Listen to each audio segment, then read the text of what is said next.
ओम पूर्णमदः पूर्णमिदं पूर्णात् पूर्णमुदच्यते पूर्णस्य पूर्णमादाय पूर्णमेवावशिष्यते. So once again, welcome to our Saturday morning session. We will continue on our discussion on chapter 2 of Bhagavad Gita. Today we will take verses from 19 to 24. These are very, very profound verses. So we will try to understand them as much as we can. So let us take verse number 19 first.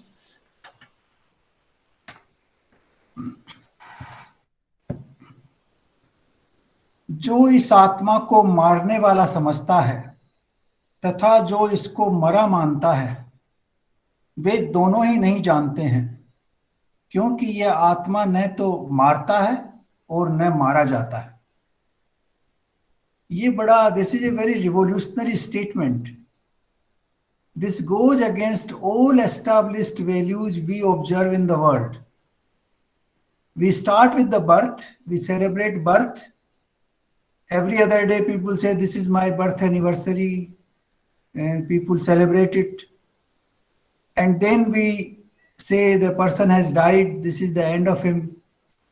And we do what we call, the Antim Sanskar and all that. Now here Lord Krishna says that न आदमी मारा जाता है, न इसको कोई मार सकता है, न वो किसी को मार सकता है. If we look at our criminal, justice system, then you would say that nobody can kill anybody, then there's no murder here at all. Nobody should be punished because he cannot kill and he cannot be killed. So this is a very, very revolutionary statement, and we need to understand it properly in its proper context.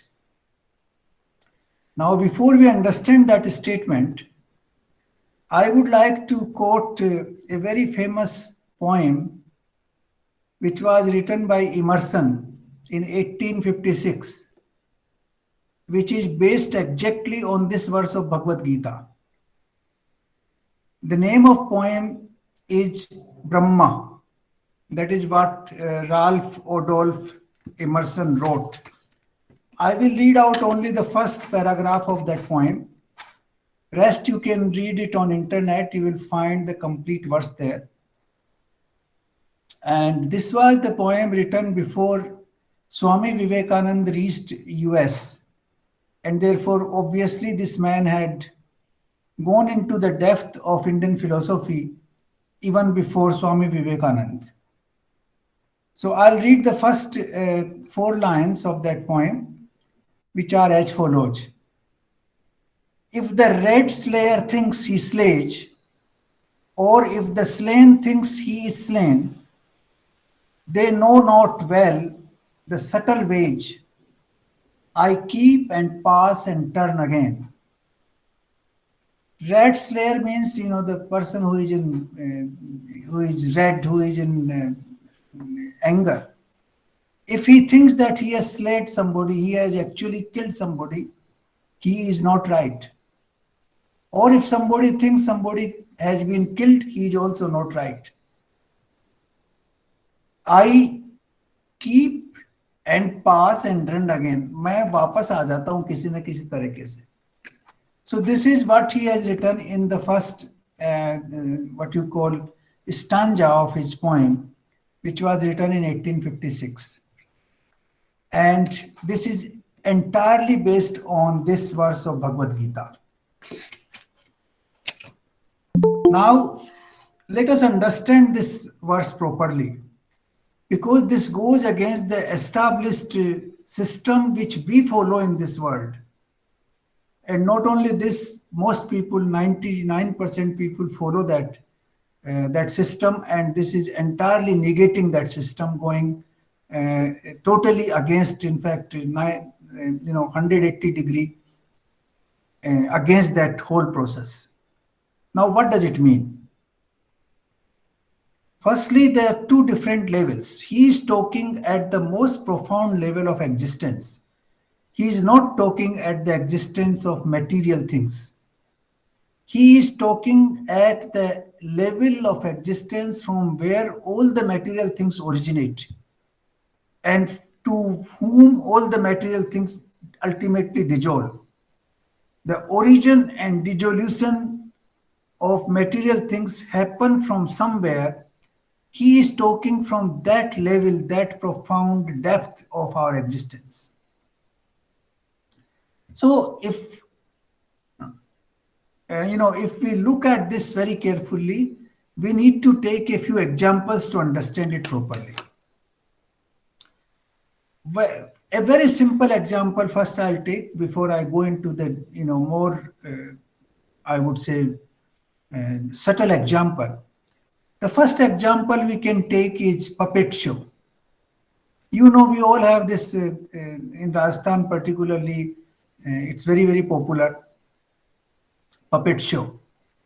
In the puppet show, you all the time see those puppets dancing and talking to each other, moving themselves, performing different variety of activities on the stage. But you do not see the thread which is connected to those puppets,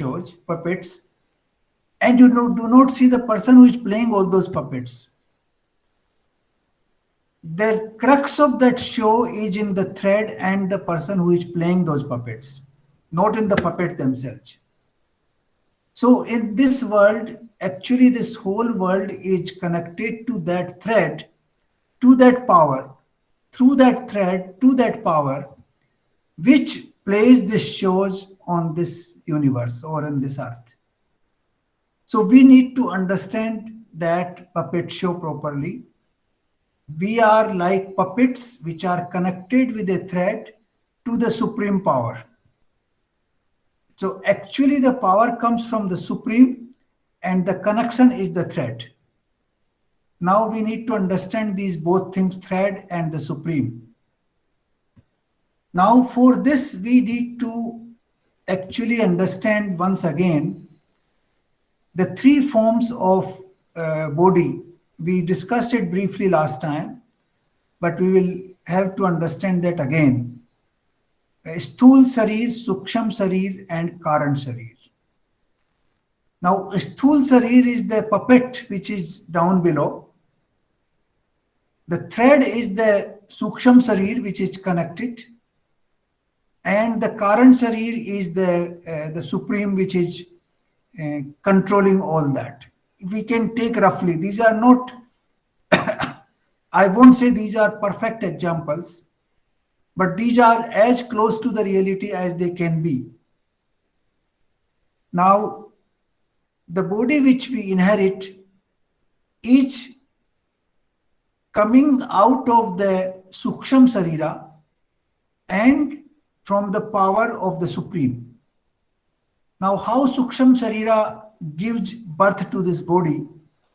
It is because at the time of death, the Suksham Sarir, that is 19 parts which we discussed, that the senses, or rather the crux of the 10 senses, 5 senses of action, 5 senses of perception, not the senses themselves, but their power.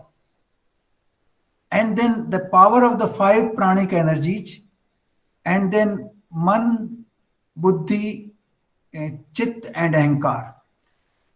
All these at the time of death they go out with Udan Pran. Udan Pran is the one which takes them out, and that forms into a seed. And that seed comes back as Sthul Sarira once it gets a body. So that is the thread which is connecting the puppets. And also that thread plays a role in the type of acting we are supposed to do in our birth. Because that Suksham Sarira also gives us the sanskar, which is based on our past karmas. So the power actually comes from the Supreme. The Suksham Sarira gives us the thread and the sanskar, and the body comes like the puppets. So this is one example to understand that we are only performing a puppet show here. And if we understand that, if we get out of the karta part of it, that we are only, acting as puppets, then you are neither killing anybody nor being killed by anybody. But if you think that you are the karta, then that is not true. Because once you think that you are karta, then you are also killing and you are also getting killed.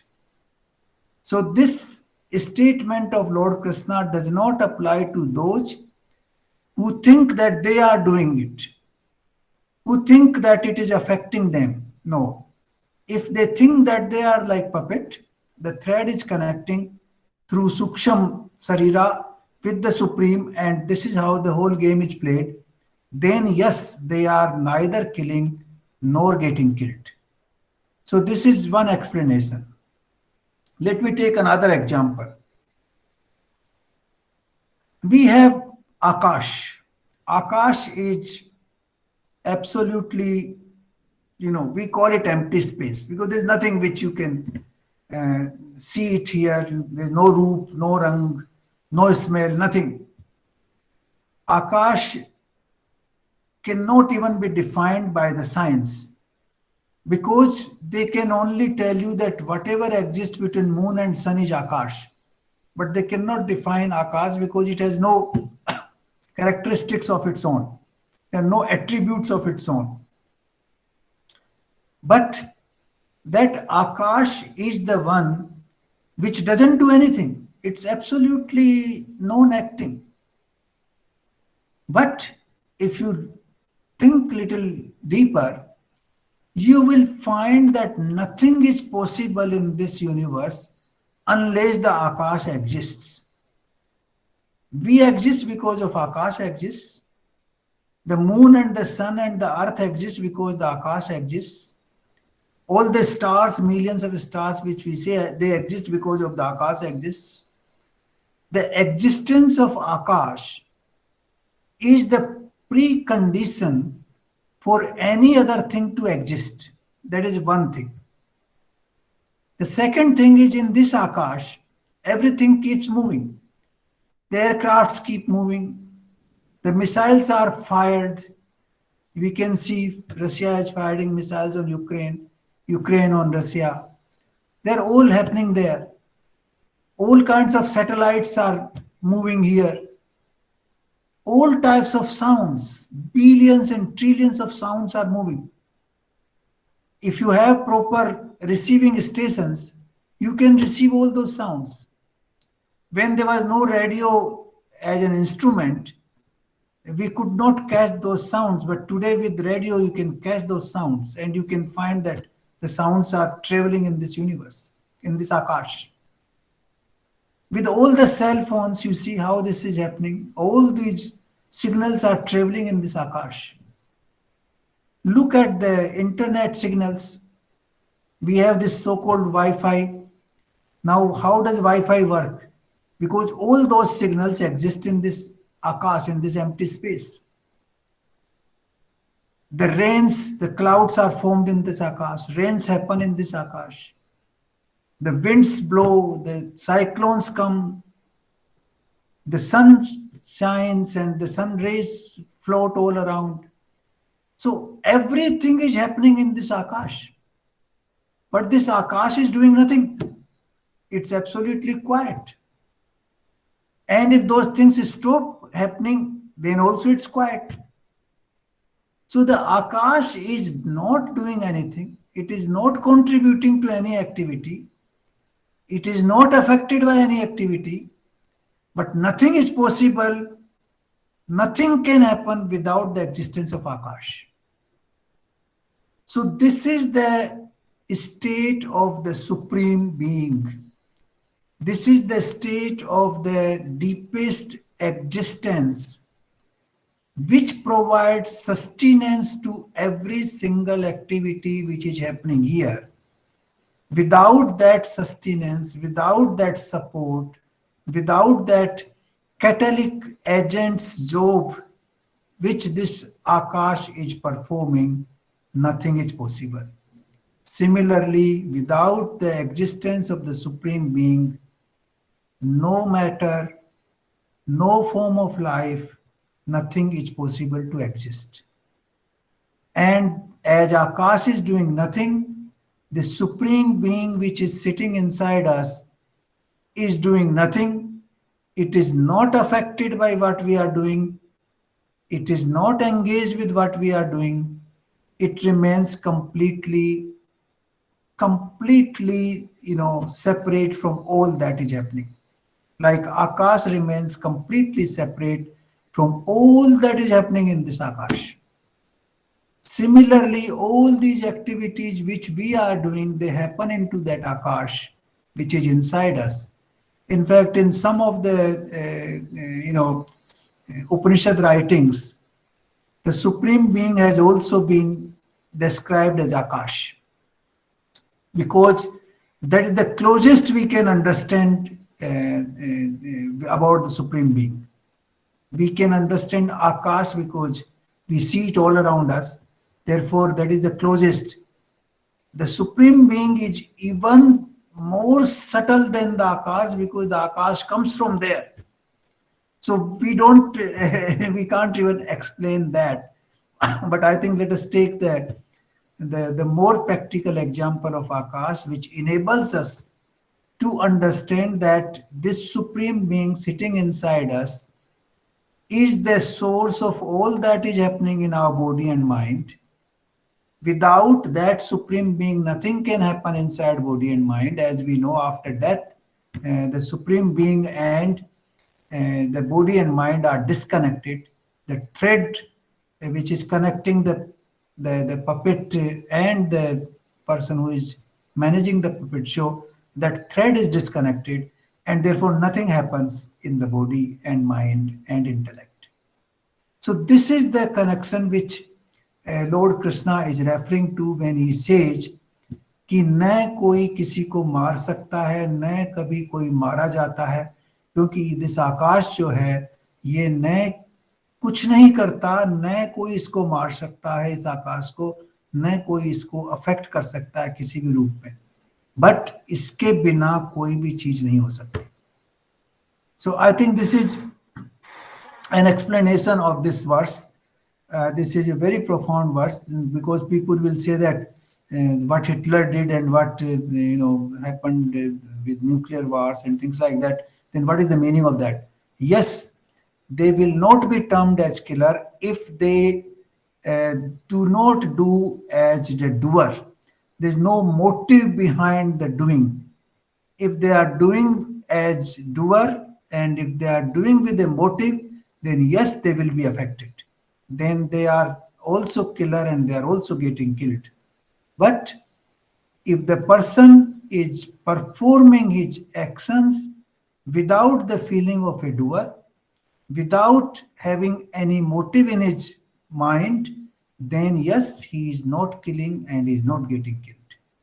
So this is there are two different levels altogether which need to be understood before we can understand this statement of Lord Krishna. And this statement is one of the most profound statements which you can see anywhere in the world, and the subsequent statements are actually elaborating it further to make it clear. So now let us go to the next verse, that is verse number 20. This is very interesting verse as well. This is very, very fascinating. यह आत्मा किसी काल में भी न जन्मता है और न मरता है, अथवा न यह आत्मा होके फिर होने वाला है, क्योंकि यह अजन्मा, नित्य, शाश्वत और पुरातन है. शरीर के नाश होने पर भी इसका नाश नहीं होता है. Now it appears that he is repeating the same thing again and again कि जन्मता नहीं है, मरता नहीं है, फिर नहीं होता है. All this looks like repetition, but it is not. Every single word which Lord Krishna has said in Bhagavad Gita is not repetition. There is a profound reason why he has said all that. आप कहें कि नित्य है, शाश्वत है, तो इनका तो एक ही मीनिंग हो गया. Yes, it is the same meaning for us, but it is not the same meaning when it was said and if it is understood properly. So let us understand this also in a little, deeper sense. The Sanskrit verse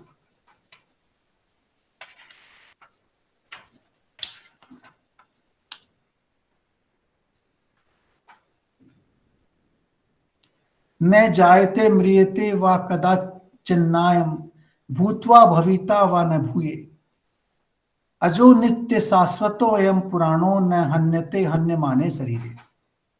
So this is the Sanskrit verse. Now,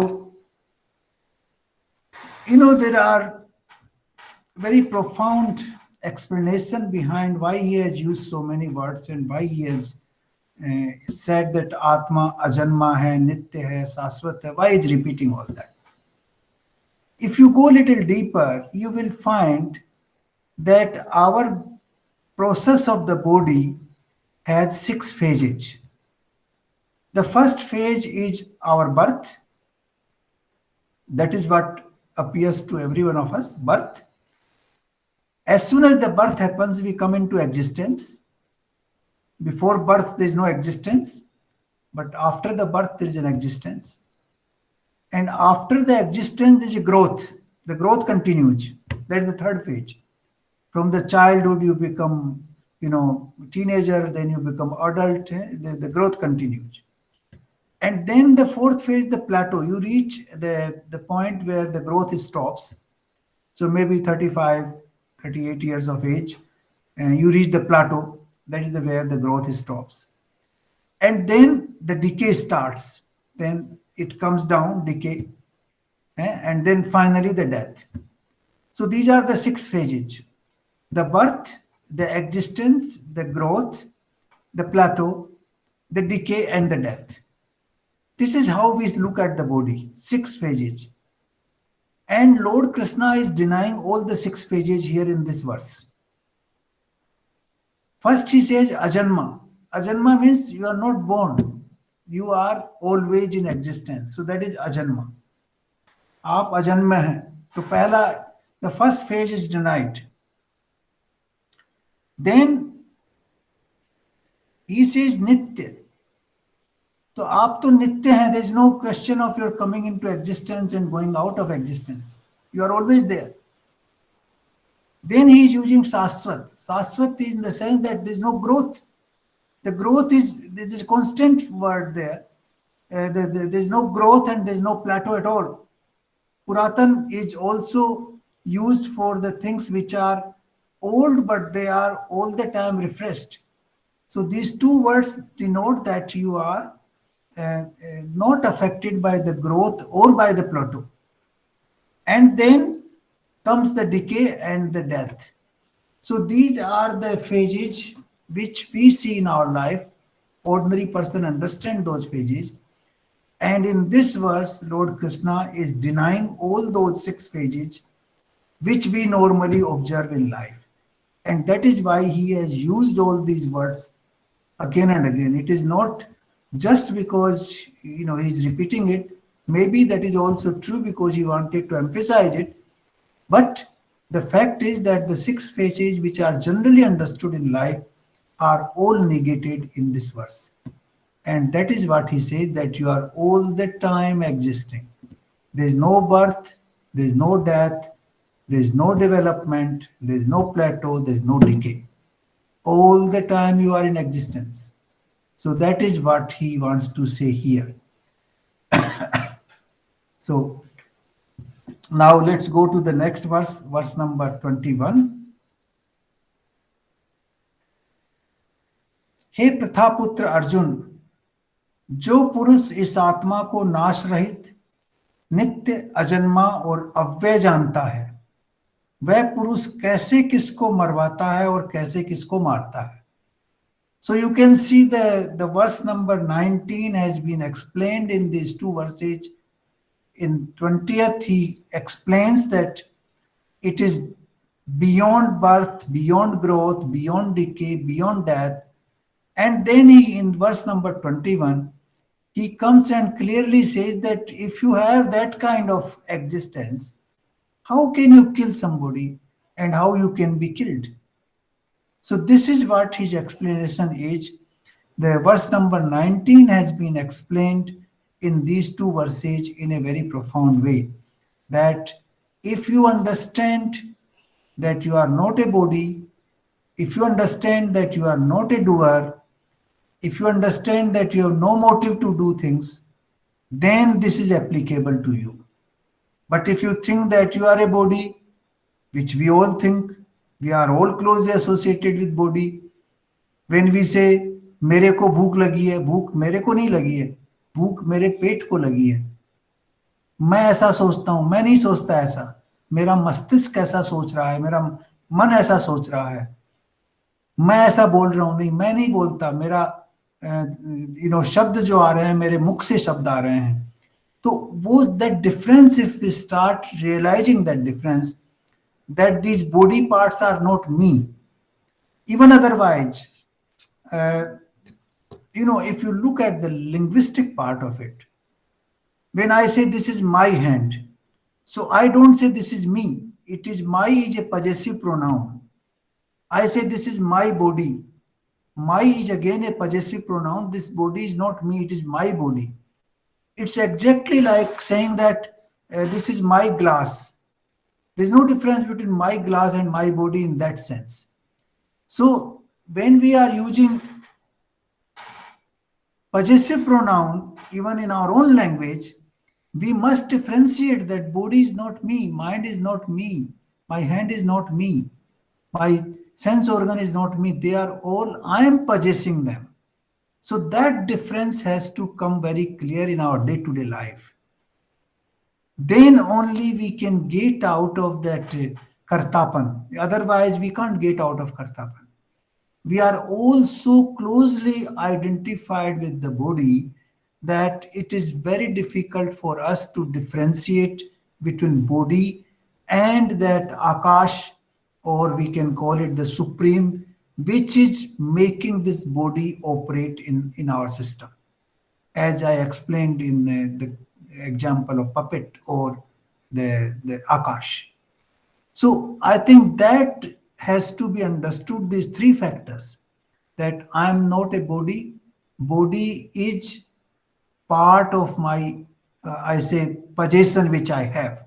That is why we are using my everywhere.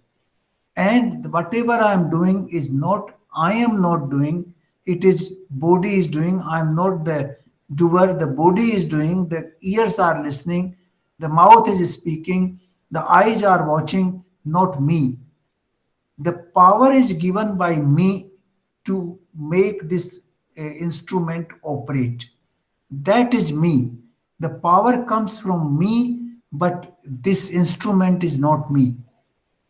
It is exactly like the electricity running a fan or a refrigerator.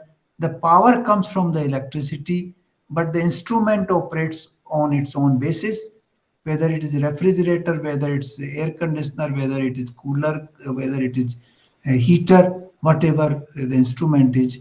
The power is coming from there. The power is doing nothing. The electricity does nothing. It just, its presence makes it work. Exactly the same way, the presence of the Akash inside us, or the Supreme inside us, or the consciousness, universal consciousness inside us, makes this instrument function. And I am not the doer. I am just, doing, as we mentioned in the example of puppet show. So I think that has to be very clear. Then we can understand these three verses very properly. Now, next verse is again very beautiful verse, which we often quote. This is the most quoted verse I know that 22, 21, 22. वांसासि जीर्णानि यथा विहाय नवानि ग्रहाणि नरोपराणि तथा शरीराणि विहाय जीर्णान्यानि संयाति नवानि देहि. अब how do we understand this verse without differentiating the body and the self?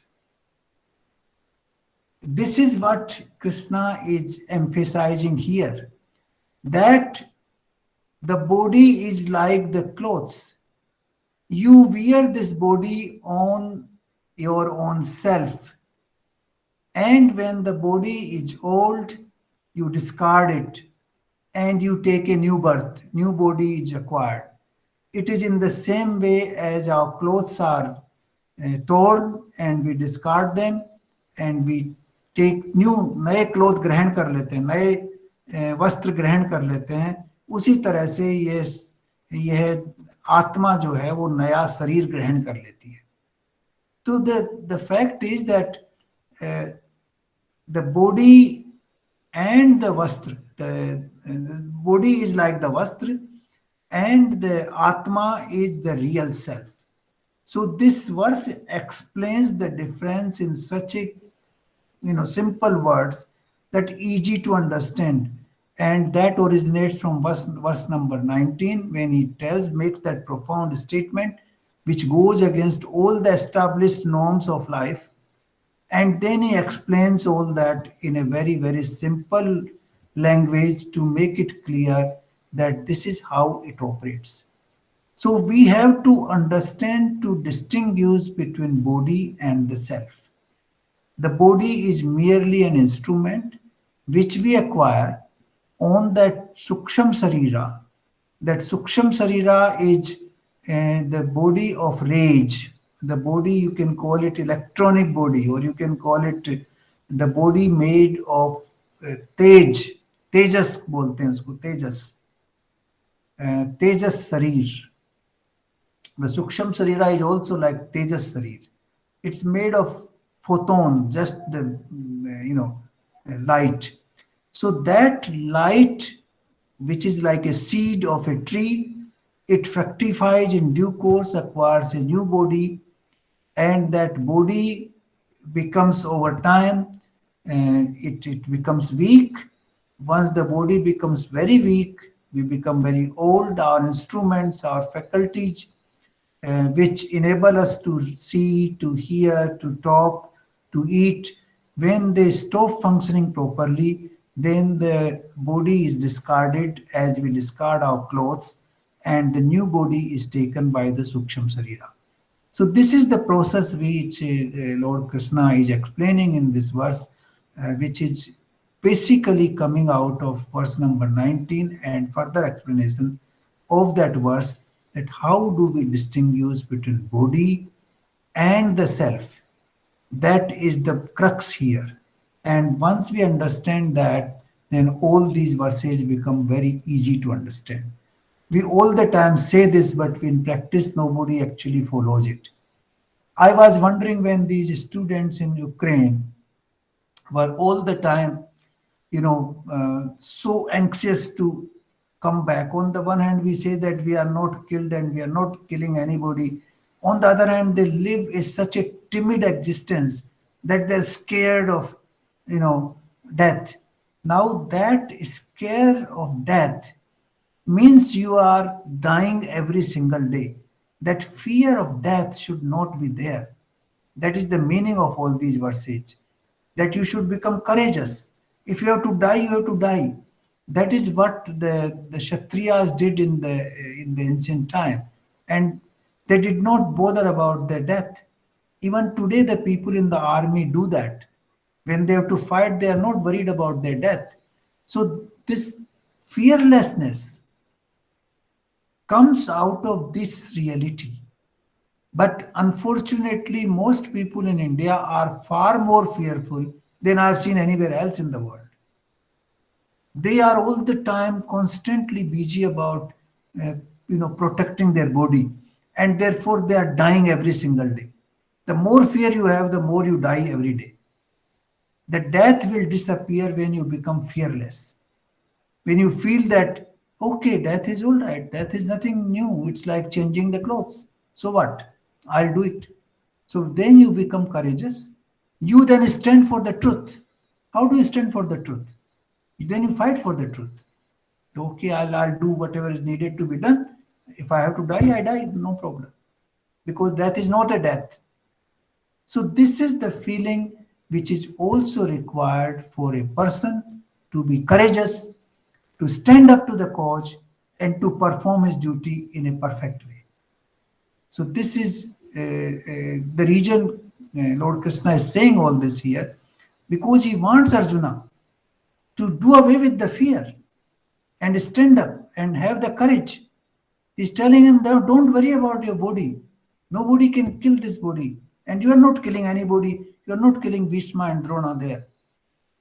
So this courage can come only when you recognize these facts of life. And these are the true facts of life when you go deep down to the knowledge of the reality of this world, the existence of this world. So now let us go to verse number 23. हे अर्जुन, इस आत्मा को शस्त्रादि नहीं काट सकते और इसको आग नहीं जला सकती और इसको जल गीला नहीं कर सकते और इसको वायु नहीं सुखा सकता. Now we took the example of space. I think that example we can take again here. This is again very powerful verse which is read very often. Nain chidranti shastrani नैनम छिद्रांति शस्त्राणि नैनम दहति पावकै न चैनम क्लेद्यांतापो न सोष्यति मारुतः. So this verse, if we take with Akash, can you cut Akash with weapons? Can we? We cannot. Can the wind blow away the Akash? No. The Akash cannot be blown away by the wind. There's a lot of rain in the Akash. Can it make it wet? It cannot be made wet. The Akash is not affected by all this. There's a lot of fire all around in many places in the world these days, more fire than before. Can it burn the Akash? No, there have been so many fires all around. Jungles and cities have been burnt into fire, but Akash still remains. It remains completely unaffected. The Akash is unaffected because none of these instruments of destruction can impact on it.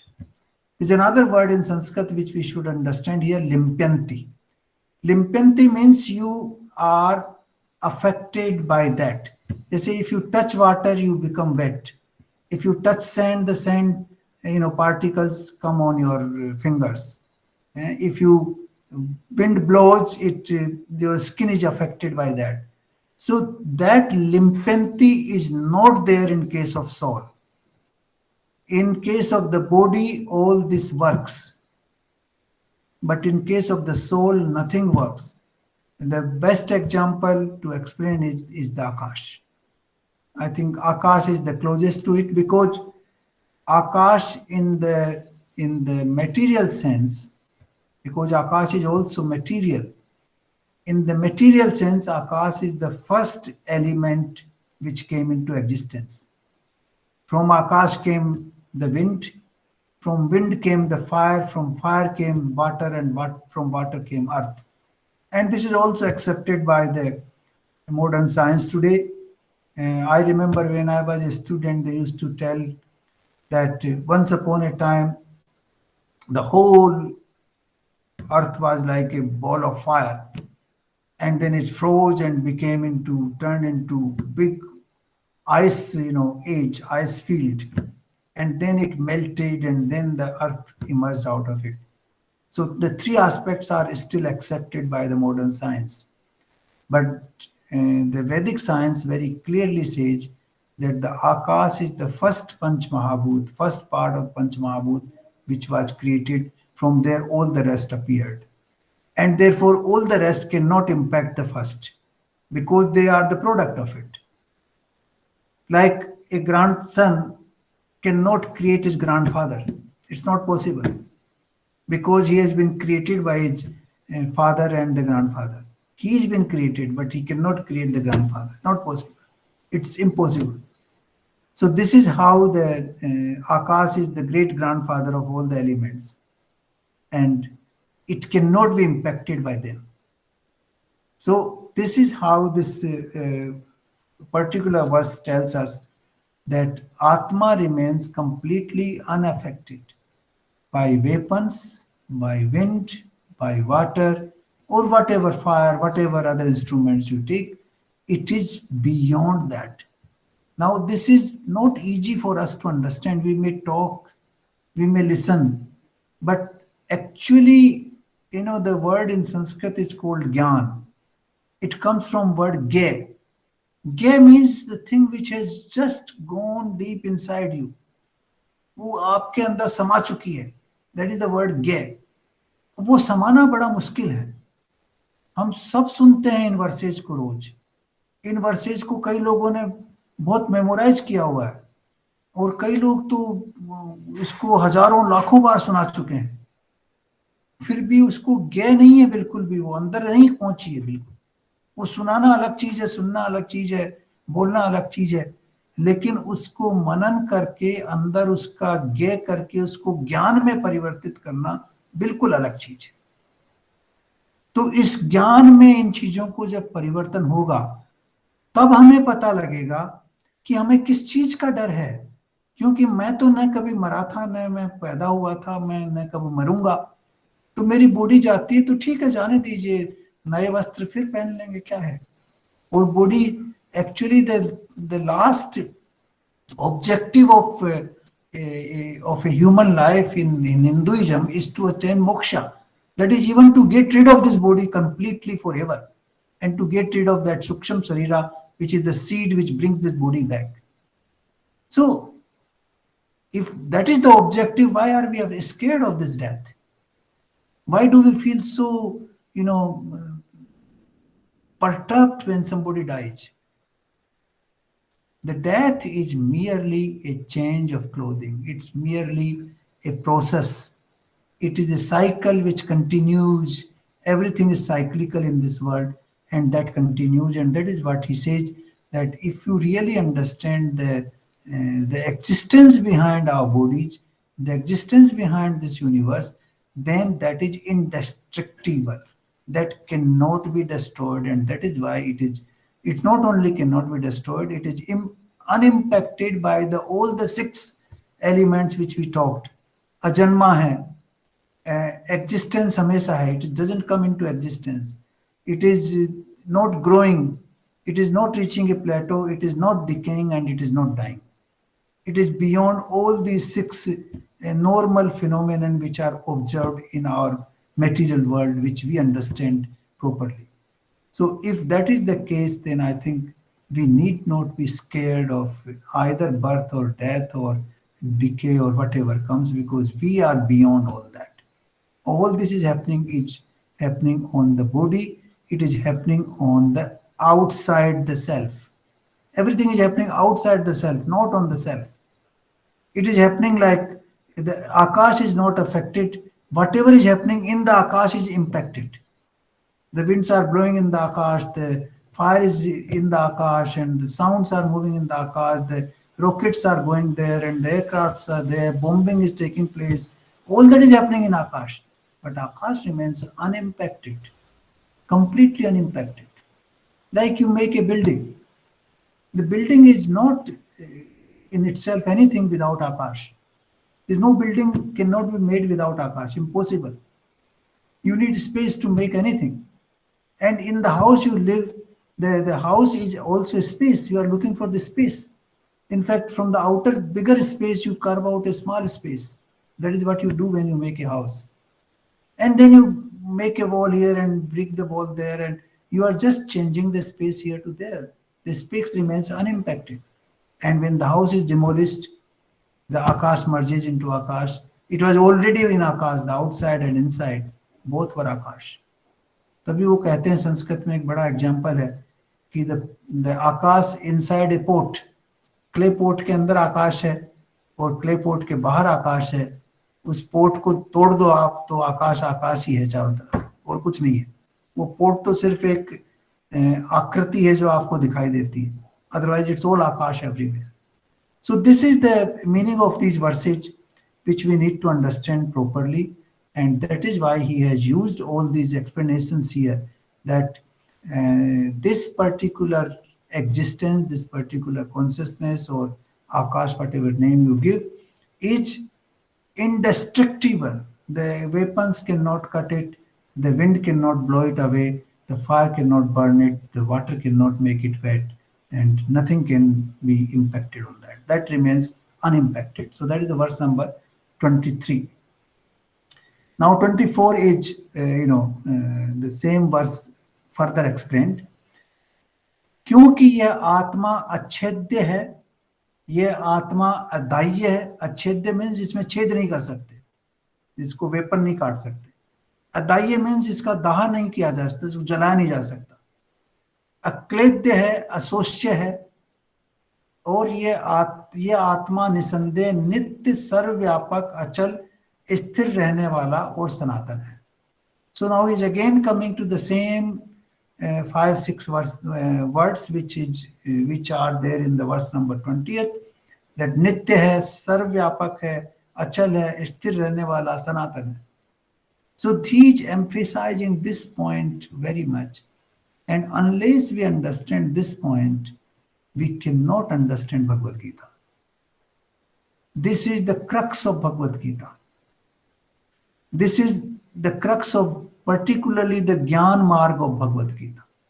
If you understand the Gyan Marg, you have to understand the difference between the Atma and Sarir, the body.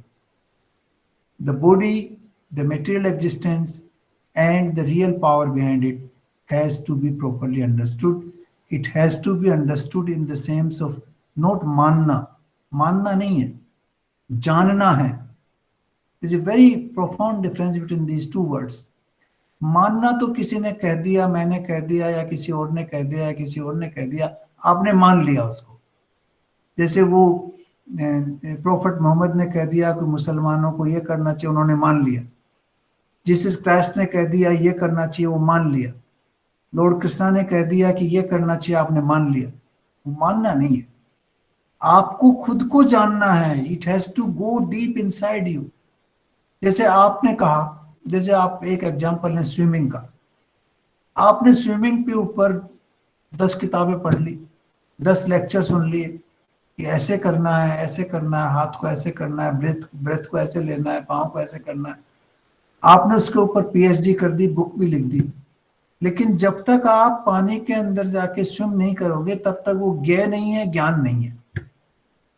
ज्ञेय ज्ञान तो जब आएगा जब आप actually you go deep into the water and start swimming. वो book से नहीं होगा, मानने से नहीं होगा, पीएचडी करने से नहीं होगा. You have to actually allow it to get inside yourself. That is the gyeya and gyan. तो वो जानना जो है वो ज्ञान का मीनिंग है. तो जानना जब तक नहीं होगा तब तक इसको हम नहीं समझ सकते. I think this is what I wanted to emphasize today, because ये वर्स इतने डीप हैं कि इनके ऊपर आपको मेडिटेट करना पड़ेगा. Everybody has to meditate on it, and the meditation is the only one which brings the difference out between your Akash and yourself. Sorry, between your Akash and your body. Then you start thinking body as a vastra, as a clothing. And then things start changing. Once that difference comes, there's a tremendous change in life. Then you are, completely transformed. That difference can come only through meditation, only through manan. Meditation का मतलब चुपचाप बैठ के इन चीजों के ऊपर मनन करना, इनके ऊपर सोचना, अपने अंदर चले जाना. To go inside yourself, leave the world outside. Outside world is not relevant. Just go inside, keep your mind inside yourself. कि ये क्या हो रहा है अंदर, कैसे हो रहा है, क्यों हो रहा है. Then things will change. So I think once our vision goes inward, it goes inside. If we become introspective, as we call it, we start doing introspection of ourselves, then this knowledge will percolate deep inside us. फिर हमको ज्ञान होगा और उसके बाद हम इस चीज को बहुत आसानी से समझ पाएंगे. And this is the ultimate of all knowledge. Whatever knowledge you have in the world, I think this is the most profound knowledge which you can get anywhere in the world. Beyond that, you can't. Because this explains the very existence of entire universe.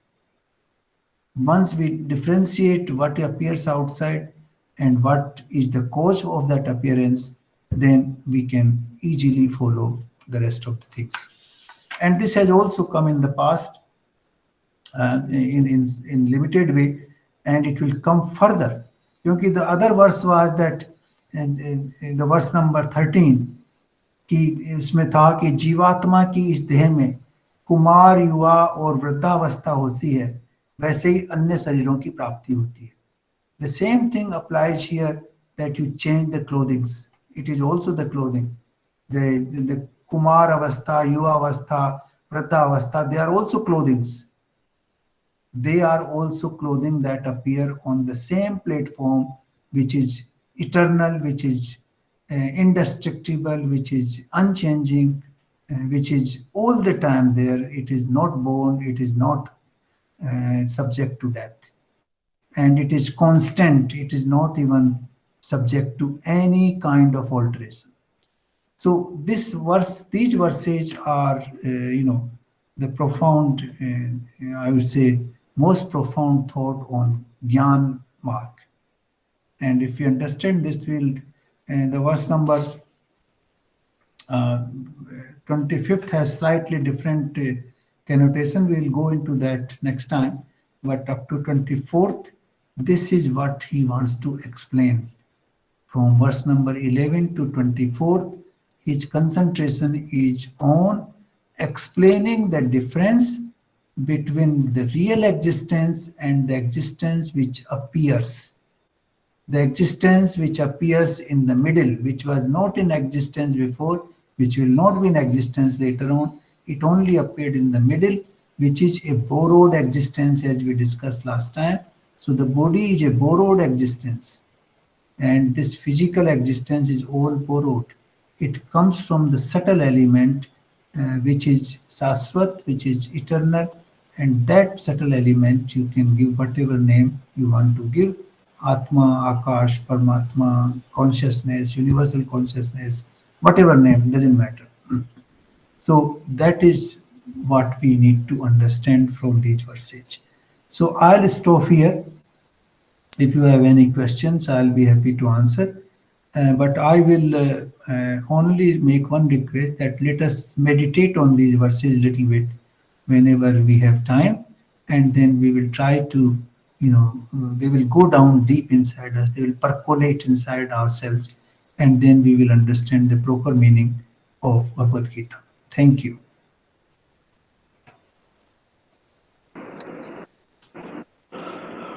Gauri ji,